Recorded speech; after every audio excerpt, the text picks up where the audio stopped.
Politics, Donald Trump is closing in on the 270 electoral votes that he needs to formally win the presidency.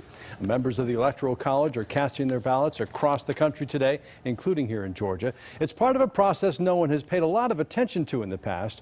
But in the last few days, protesters called on electors to use their discretion to vote against the president-elect and send the final decision to the House of Representatives, where Republicans would almost certainly choose Trump. Well, despite that, some electors say they have received threats.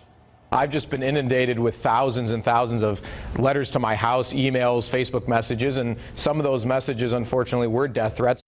Now, in most cases, electors vote based on which candidate won a majority of the votes in their respective states.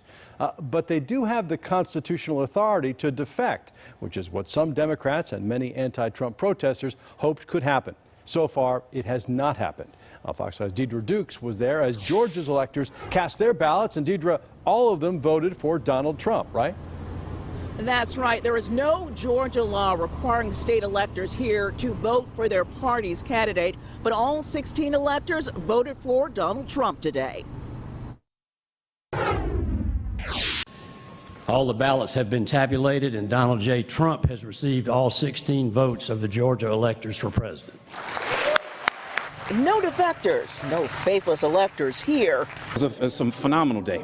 The 16 Georgia GOP electors gathered under the Gold Dome, unanimously backing President-elect Donald Trump. There's an art of politics to it, and the art of politics is picking electors who are going to stand their ground. Unwavering in their support for the nation's next commander-in-chief.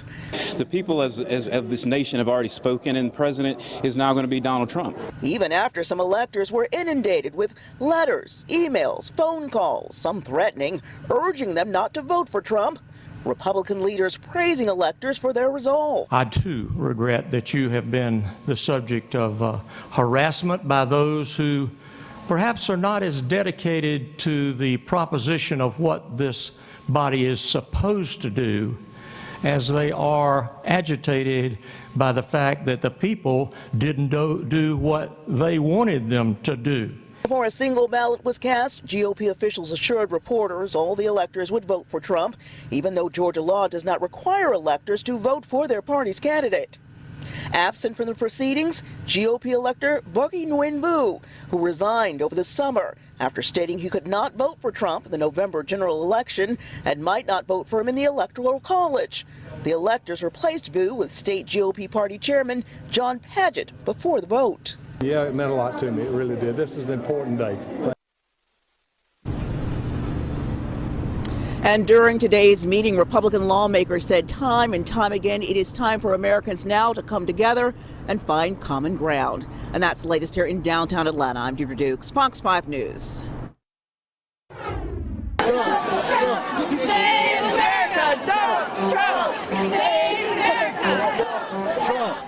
She was smiling, but she's not happy. Dozens of people marched at the state capitol this morning in a last-ditch effort to sway the Electoral College vote. But as you just heard Deidre say, all of Georgia's electors voted for Donald Trump.